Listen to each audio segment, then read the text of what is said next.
Yo, what's going on, guys? Another episode of MN Bassing TV, and today I'm talking to you guys about the Cabelas Tournament ZX.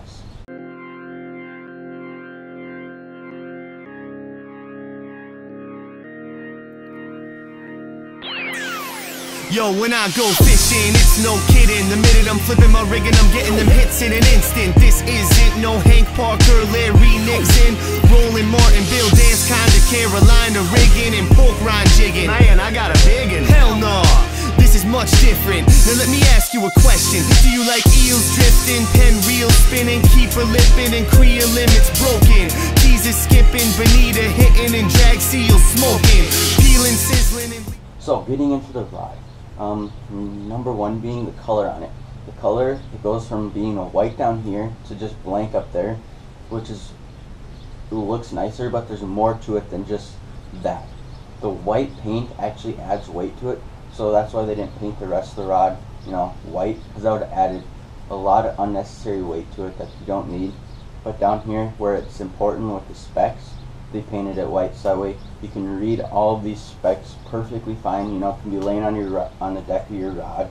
Well, deck of your rod. Jeez, what am I saying? All right, sorry about that. But the deck of your boat, it can be laying on the ground. You can just look down. Oh, this is my frogging rod, like it says right there. Frogging rod. All right, so just go down and grab it real quick. You don't have to look at it. Kind of look at all the specs of it completely. It just is a quick glance and it shows you. But the rest of the rod isn't painted, like I said, because it adds unnecessary weight. And then getting on to the next thing, they created this rod to be super light for $100. This is by far my lightest $100 rod that I own, and it's also my only 7-foot heavy that I own. 7.3 heavy. So this is my longest rod, my heaviest rod, heaviest action rod, but it's my lightest rod overall, weight-wise. But down here, they created it to be light with the wind grips.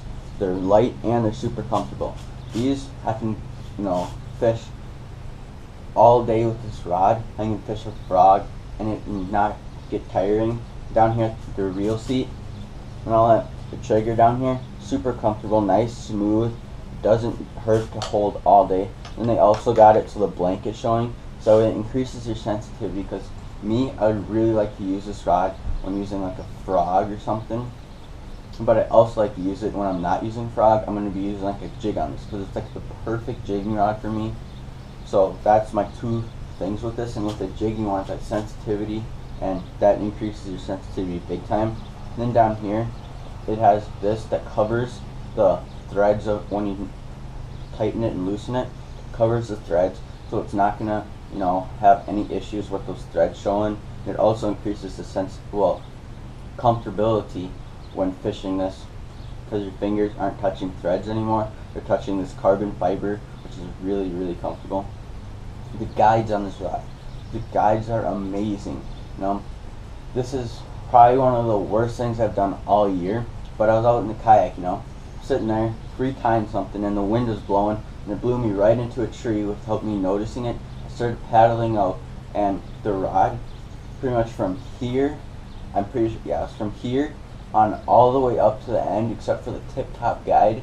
It's pretty much all of these just normal guides were bent down flat against the rod, and I thought for sure either the rod was going to break or the guides were going to break.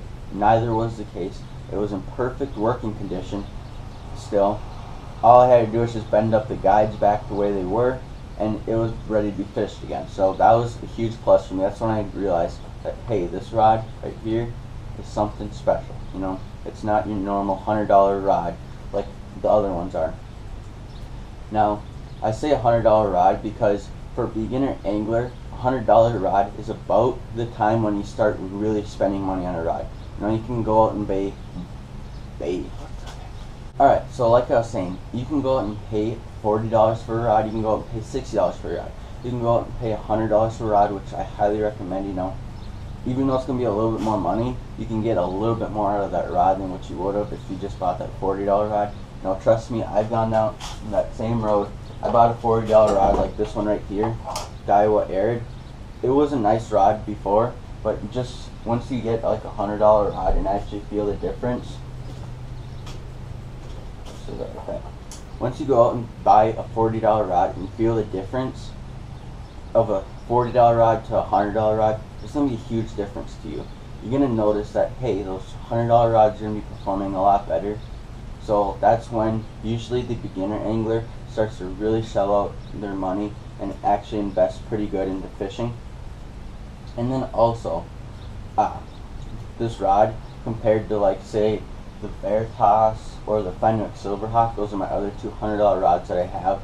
You know, I don't know about the 13 Fishing Omen. That's about a $100 rod. Not a huge.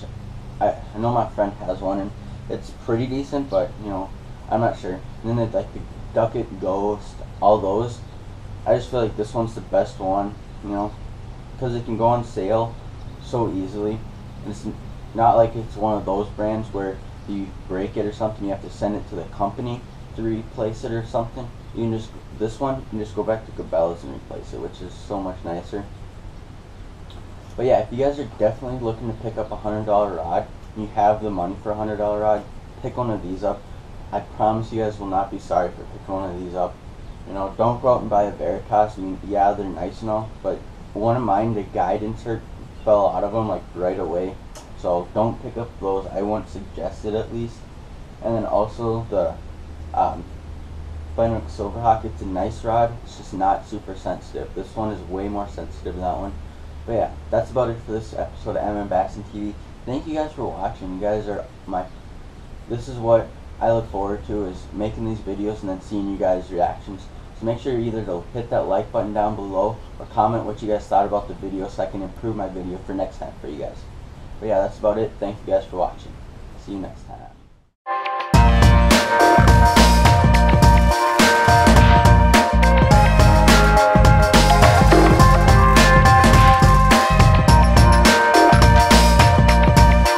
Double.